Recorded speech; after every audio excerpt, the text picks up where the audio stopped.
Hey, this is Mike from Inputflow, and in this video I want to talk a little bit more about the Inputflow logical rules and conditions.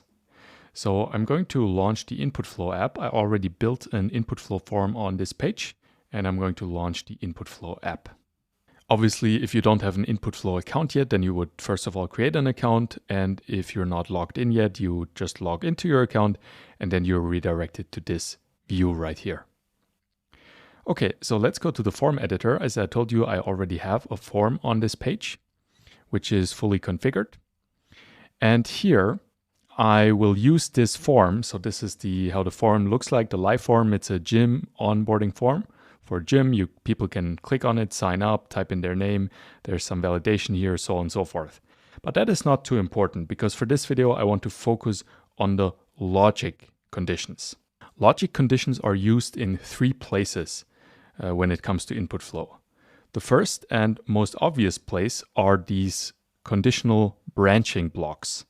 So whenever a step, like for example this main fitness goal step, has multiple potential next steps, like in this case it has 3 potential next steps, these logical blocks, these condition blocks will show up. Because we somehow have to decide when we want to send the visitor to which step. And here, inside of these conditional blocks, we can set up the logical conditions.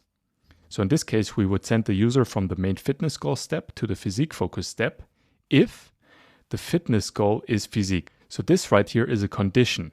And in this video, I want to go a little more into depth about what you can do with these conditions and how they work under the hood. So right here, this is a very basic condition. This is based on a radio selection group.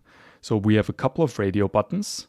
As you can see right here inside of this step, the physique radio button, the strength radio button, and the endurance radio button. And they all belong to this radio group fitness goal. I'm also going to show this to you on the live website. Let's quickly go to the step. So this right here is the step. What is your main fitness goal? And then we have these 3 radio buttons, physique, strength, or endurance. And now based on the selection, based on these logical conditions right here, we redirect the user to a different step. But these logical conditions can be much more advanced than we can see right here. Because as you can see here, this is just one logical condition. But there is a cog icon next to the condition, to the logical condition, which you can click. And this expands 3 more buttons. The AND button, the OR button, and the delete button. The delete button is the most obvious one. If I click this, then the condition goes away. It's deleted. So let's create it again. And if I click the settings icon here and click on the AND button, then another logical condition is connected to the first one with an AND rule. So this would mean in order for this entire condition, which consists of these 2, let's call them sub-conditions, in order for the entire condition to be true, both must be true. So this first one must be true and the second one must be true. So for example, if I were to set it up in this way, if fitness goal is physique and fitness goal is strength, then both of these would have to be selected so that the user can go from main fitness goal to physique focus.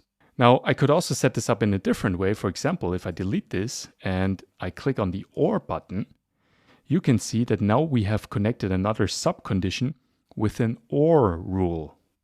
And if I set this up, let's say, for example, if fitness goal is strength, then this would mean that any of those have to be true. It can be one of those, it can be both, but it can't be none of those. If both are false, this condition, this total condition will be false, and this redirection will not happen. If one of them is true, for example, if strength is selected or if physique is selected, the entire one becomes true, and then the redirection will happen. So this is how the logical OR works. You can also chain and OR. So if I were to click here on the cog icon again, on the settings icon, and click on AND, then I would connect this condition with an AND subcondition. So this would mean that if fitness goal is physique or If both of these are true, then the entire one would be true. This is again basic mathematical logic, and you just have to play around with this a little bit on your own to get like the general idea. Another important thing that you have to know is in the mathematical logic and also how Inputflow implements this, there is a rule that says and is evaluated before or. You can think of this in a similar way like when you do a basic calculation, there's this rule called point before bar that every person learns in elementary school in mathematics, that basically whenever there's a calculation and there's a plus sign, for example, and a multiplication sign, that first of all the multiplication sign is evaluated, so to speak, and then the plus sign, no matter what the order of these elements or these numbers are. And the same holds true for this logic. The and, if there's an if and an and, this one is always more connected to each other, you could say. So this is always evaluated before the or is evaluated. Okay?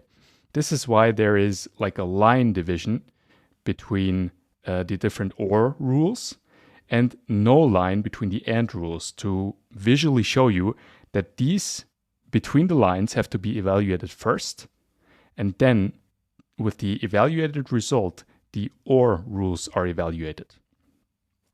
If you have trouble with this, or if you have difficulty setting this up, you can at any point in time reach out to the support. Just click on support and send us the link to your form, your preview, your read-only link in Webflow, and we'll also help you out with this. Okay? So let's take a look what else you can do with these logical conditions, because in total there are 3 places right now where they are important.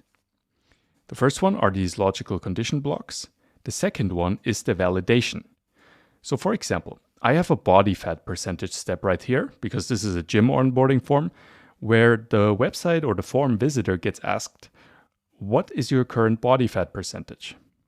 And here you can see there's a validation, which says the input element body fat percentage is not valid if the body fat percentage is smaller than 4 or if the body fat percentage is greater than 80. And in that case, if this condition here is true, we want to display an error message, please enter a realistic number between 4 and 80. So this could be another way how you use these conditions. And as you might recognize, this condition here is structured exactly the same as the condition inside of the conditional blocks. So it's the same idea. Once you understand the basic concept of this condition, you can use it anywhere inside of Inputflow. And also here, if I click on the settings icon, I expand these 3 buttons. I can delete a condition, I can chain one with and, or I can add another condition with or. As you can also see here, I used the smaller than function.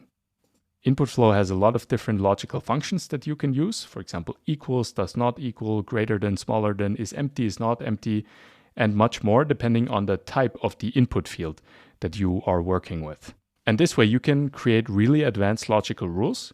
In most cases, you can keep it really simple, but sometimes it's necessary to go a little more advanced, and Inputflow allows you that flexibility.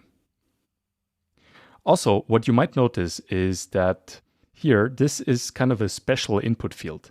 This is kind of a combo input field because at any point in time, you can put in a value here. For example, if body fat percentage is smaller than 4, this is just a value that I typed in. I could also type in 8. Or you could click on this drop-down arrow and select an input field or a variable. So for example, now here I don't have another number field, but if I had another number field, then I could click on that number field, and then Inputflow would evaluate this rule based on the value of that input field. So based on what the user actually inputs into the field while he fills out the form. So you can see there's a lot of power to this because you can dynamically use these values. You don't have to put them into Inputflow like this, like hard code them essentially. You can also load them dynamically based on what the user inputs. Sometimes this is the better way to do it. Other times it makes more sense to just put a certain value in here, depending on what type of logic you want to create. And now to show you the third place where you can currently use these logical conditions inside of Inputflow, I switched to another form. This is a food delivery form where users can, and I can quickly show this to you, users can go to this form. This is another Inputflow demo form. Click on configure your pizza. Then they can choose like a pizza size, for example, large. They can add certain ingredients. They can add cheese if they want to. And based on the selection that they make, the price here changes. So there's some calculations. But these calculations, they are based on conditions. So as you can see, if I click this rice dough here, then the current price is 14. If I only have the wheat option, it is 150 less, it is 12.50. Or if I were to select the small pizza, you can see the small pizza is only $8.50 and not $12.50. Or if I select the medium pizza, it's $10. If we take a look at the form, the calculations happen inside of the steps. For example, I have this pizza size step here. And if I go to the calculations tab, you can see I have all of these calculations set up here. And with these calculations, you have two options.